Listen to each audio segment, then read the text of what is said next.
Perkenalkan, nama saya Safira Daniati Kurnia dari kelas PJJ Ilmu Komunikasi tahun 2022. Kali ini saya ingin membahas tentang topik toxic relationship dalam hubungan keluarga. Hubungan keluarga bisa menjadi racun untuk diri kita sendiri. Mengapa saya mengambil topik tersebut? Karena menurut saya hubungan antar keluarga adalah hubungan yang paling dekat dan paling erat dengan kita. Hubungan yang paling mendasar dan hubungan yang menurut saya menjadi pondasi utama dalam tumbuh kembang seorang anak. Dan hal-hal yang terjadi di keluarga menurut saya persentasenya dampaknya itu lebih besar untuk diri kita sendiri gitu dibanding ketika ada faktor-faktor eksternal seperti faktor lingkungan pertemanan dan faktor-faktor eksternal lainnya, misalkan media internet. Menurut saya hubungan dalam keluarga itu menjadi fondasi utama, sehingga mengapa saya akhirnya mengambil topik tersebut, karena hal tersebut hal yang sangat amat dekat dengan kita semua. Hubungan antar keluarga adalah hubungan yang paling mendasar, hubungan yang paling dekat, hubungan yang paling erat dengan kita. Bahkan ketika kita masih ada dalam perut seorang ibu, hubungan keluarga itu sudah tercipta. Ikatan batin antara anak dan keluarga bahkan sebelum lahir, menurut saya itu hal yang sangat erat, hal yang sangat dekat, dan bahkan sebelum kita lahir ke bumi kita sudah punya hubungan batin tersebut. Dan sebelum seorang anak lahir ke bumi, bahkan dia sudah merasakan bahwa dia disayang oleh keluarganya. Namun bagaimana jadinya jika hubungan dalam keluarga tersebut malah menjadi racun untuk anggota keluarga lainnya atau untuk diri kita sendiri?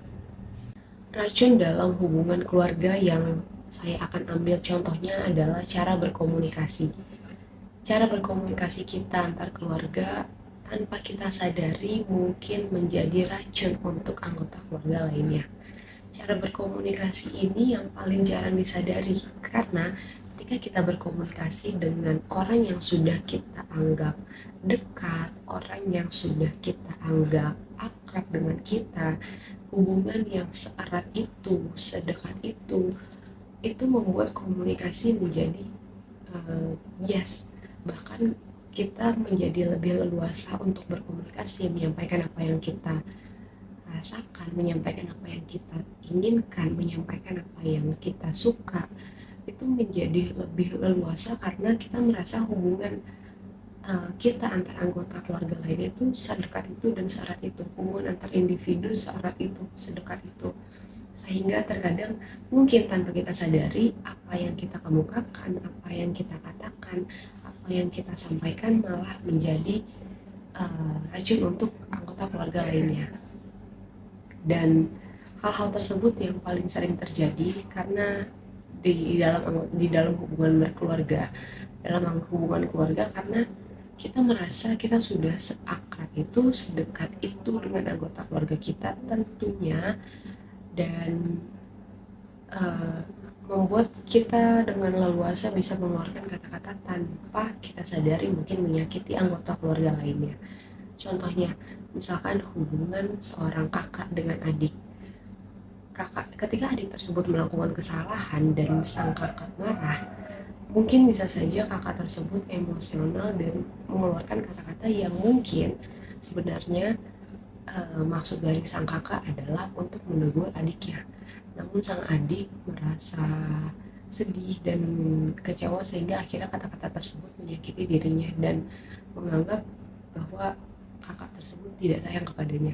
Itu hal-hal sepele yang sangat-sangat sering terjadi di antara kita, dan mungkin tanpa disadari hal-hal tersebut, hal-hal kecil tersebut, hal-hal sepele tersebut yang akhirnya menjadi faktor dalam toxic relationship antar keluarga.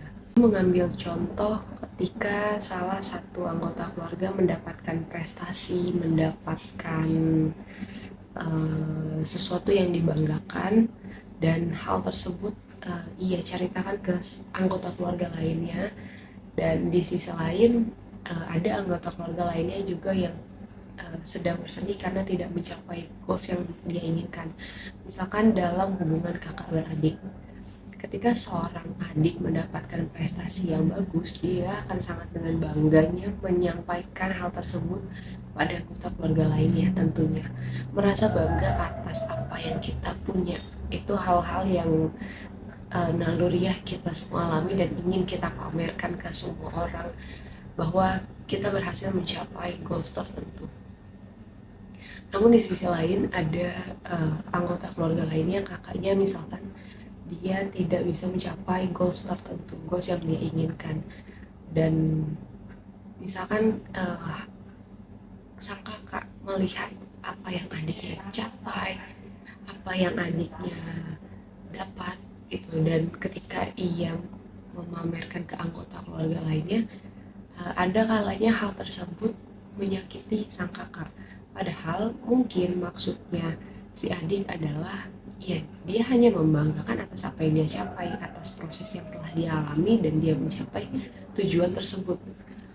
Tuh, hal tersebut mungkin bisa saja membuat sang kakak merasa rendah diri, merasa menjadi insecure, tidak percaya diri, apalagi didukung oleh faktor-faktor misalkan sang orang tua yang akhirnya menjatuhkan sang kakak, misalkan melihat adiknya mencapai hal tersebut dan sang kakak tidak gitu.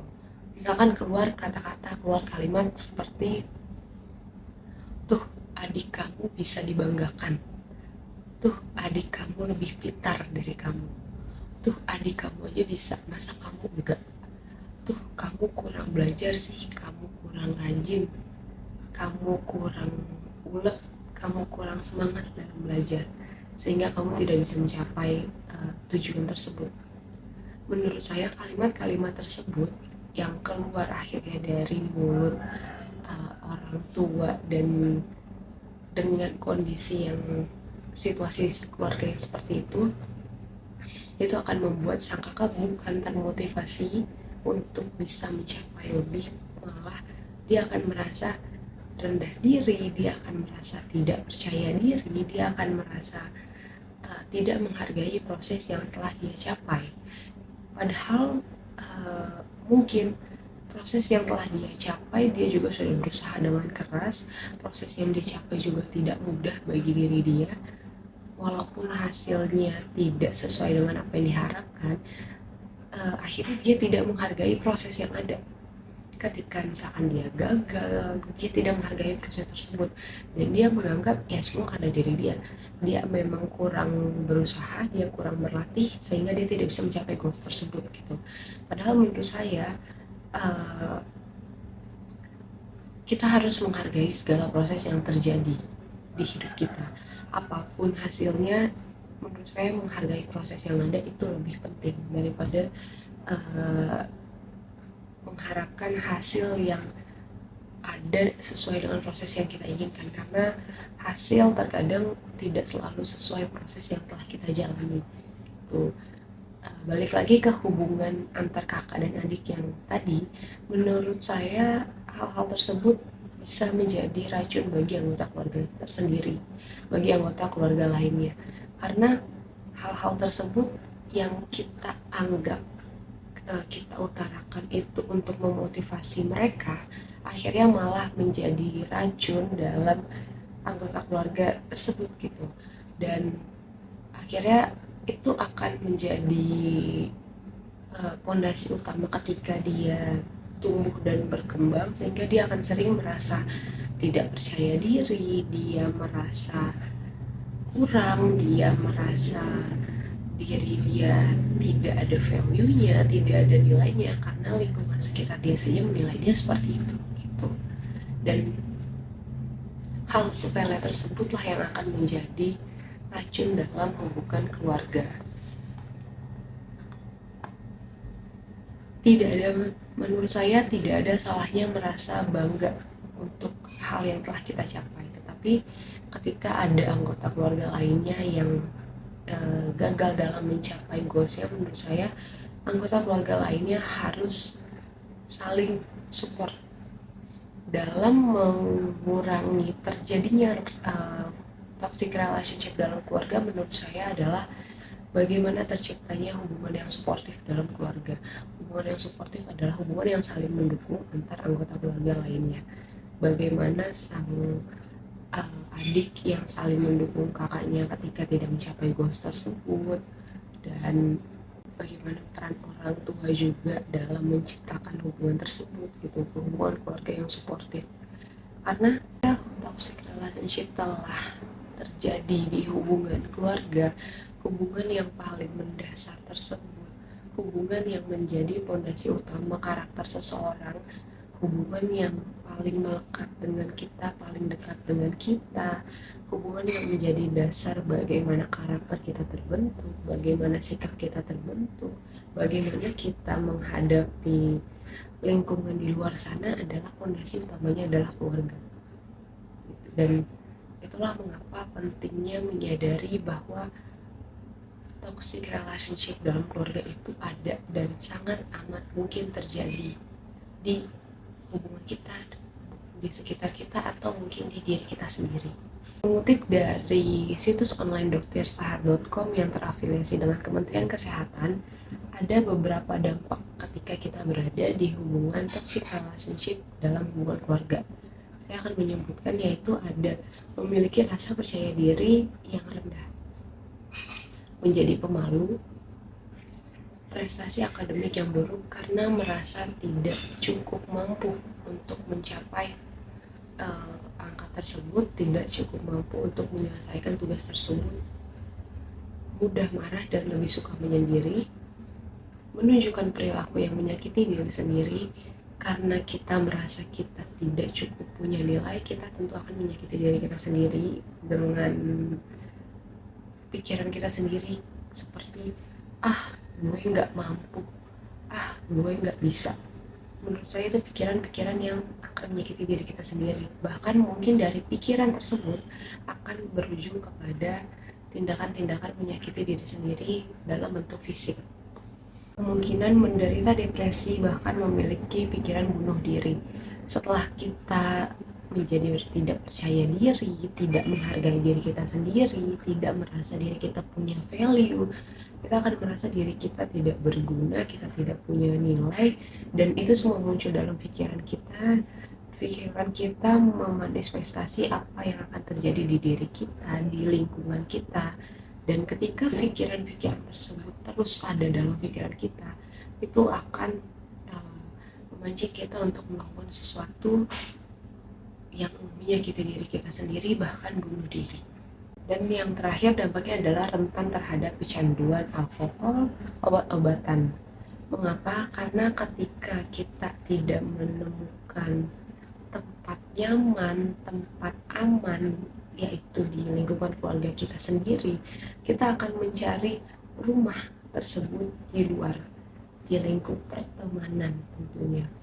Dan jika kita menemukan lingkup pertemanan yang baik, mungkin itu tidak akan mudah untuk kecanduan terhadap alkohol dan juga obat-obatan seperti yang tadi disebutkan dampaknya. Tetapi bagaimana jika akhirnya rumah di luar tersebut yang kita temukan ternyata bukan menjadikan diri kita lebih baik, malah menjerumuskan kita.